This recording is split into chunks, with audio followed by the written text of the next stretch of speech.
Eu poderia fazer isso no prompt, poderia pegar ali o prompt e já colocar diretamente para ele fazer isso, né? Mas por que não pegar essas skills aqui, ó, as skills da HashiCorp, tá?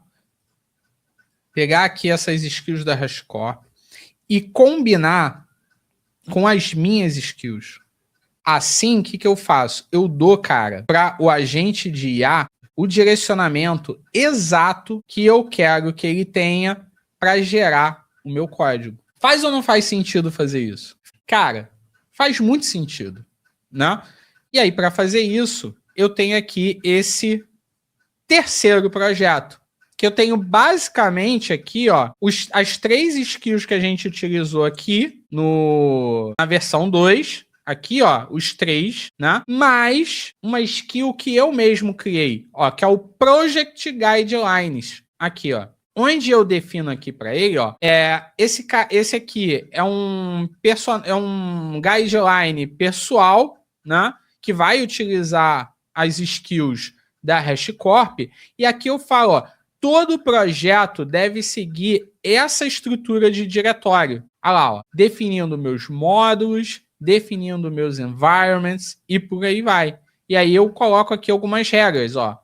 Lógicas de reutilização, como gerenciar environments, como criar cada ambiente de forma separada, como trabalhar com back-end local, né? No caso ali, porque a gente que eu botei aqui para ir trabalhar com o ambiente local, não trabalhar com workspace, nomes de ambiente e por aí vai. E no final, eu ainda faço uma parada aqui, ó. Cadê? Eu falo para ele, ó. Eu boto aqui, ó. Aqui, ó, pós-geração, tarefa de pós-geração, security scan. Depois que eu criar ali executar aqui a criação, ele vai também fazer um escaneamento, ele vai fazer um scan de segurança, certo? Então você vai ver que a estrutura vai vir totalmente diferente, porque eu estou utilizando aqui também a minha skill. Então, o ideal, né, o pulo do gato, né, o que vai fazer você se diferenciar como profissional que utiliza corretamente a criação dos agentes da infraestrutura como código, ou de código também utilizando a IA, é você setar esse teu ambiente, setar esse teu harness, certo? Com skills que você vai encontrar na comunidade, que muitas vezes o fabricante daquela tecnologia ou daquela biblioteca já disponibiliza para você, combinado com as suas skills também. Assim você refina o seu agente de IA, certo? Vamos dar uma olhada no resultado quando eu faço dessa forma. Eu vou vir aqui, ó, ele criou aqui, e aí olha só a diferença. Aqui, ó. Olha lá, ele criou o módulo, criou aqui os environments, no caso aqui ele botou vazio, cada módulo tem exatamente 4 arquivos, tem aqui o provider, ele bota aqui, olha só, cara, ele bota aqui qual é a última versão, ele botou aqui o Kubernetes, porque ele quer fazer ainda o deploy, eu vou botar aqui que eu não quero que seja feito o deploy, aqui no caso, o módulo do EKS, aí você vê que ele aqui não está utilizando o módulo de comunidade, ele está utilizando aqui a criação de cada um dos elementos, né? E botou aqui esse módulo app, não quero, eu vou pedir para ele tirar, né? Aqui, ó, mas ele criou aqui, ó, tudo para mim, ó, verificação, aceitação, parará, aqui, ó, ele faz a validação, o plan, get nodes, olha lá, tudo que eu solicitei. Eu vou fazer. Você vê que, cara, com uma simples skill a mais, eu mudei totalmente o panorama que vai ser criado o projeto. Com uma organização muito melhor do que era a versão 1, do que era a versão 2, simplesmente colocando aqui a skill explicando todo o processo que eu quero que ele estruture. Mas, ao mesmo tempo, a skill te dá a possibilidade de você trabalhar com modelos mais baratos, tá? Se eu, por exemplo, colocasse aqui o Opus para fazer essas tarefas, talvez algumas coisas que eu coloquei aqui como skills, ele faria sozinho, mas é muito mais caro.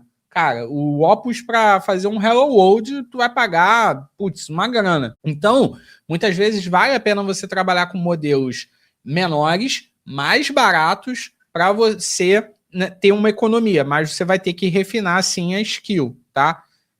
Eu, por exemplo, eu faço muito uma combinação.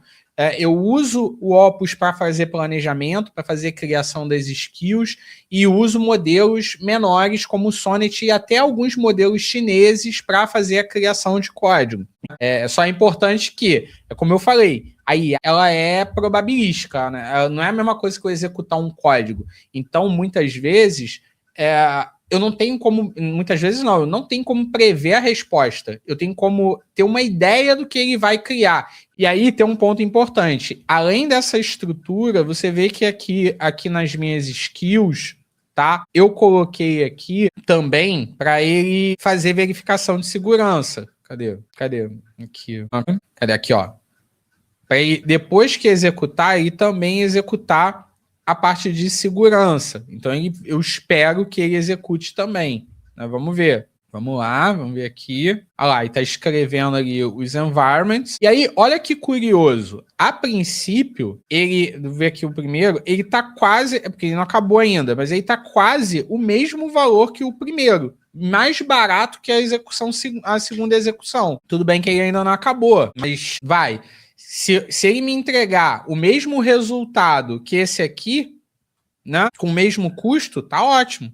E a gente consegue fazer isso mais barato, inclusive, com um modelo chinês. Com, sei lá, um Kimi ou um Queen, dá para fazer mais barato, inclusive. Deixa ele executar aqui, ó. Todos os arquivos foram criados, agora eu vou formatar, iniciar e rodar os testes. Olha só, ele já roda os testes, né?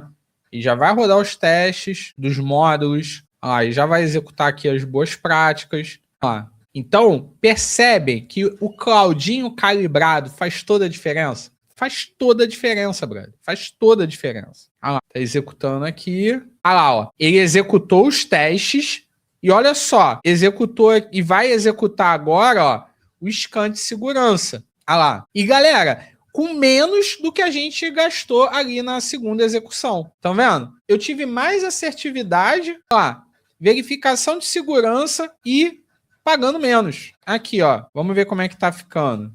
Aqui, ó. Eu tenho, ó, os environments, os módulos. Ah lá, aqui. Tem aqui, ó, meus módulos. Tem aqui o meu ambiente. Tá vendo? Tem aqui meus outputs. Cadê meus testes? Cadê? Deixa eu ver aqui. Tem aqui tudo que ele tá executando. Lá. Tá nos módulos. Lá, ele tá nos módulos, fazendo o teste aqui dos módulos. Lá, ó. Ele mostra para mim, aqui, ó, ele criou um Security Report. Olha só, que legal. Um Terraform Security Report. Olha lá, com todas as falhas de segurança que tem e me falando, cara, se eu devo ou não consertar. Olha lá, ó, recurso. Problema. Aí fala, ó, expõe a API do cluster à internet. Análise, aceitável por design. Olha lá, ele não simplesmente corrige.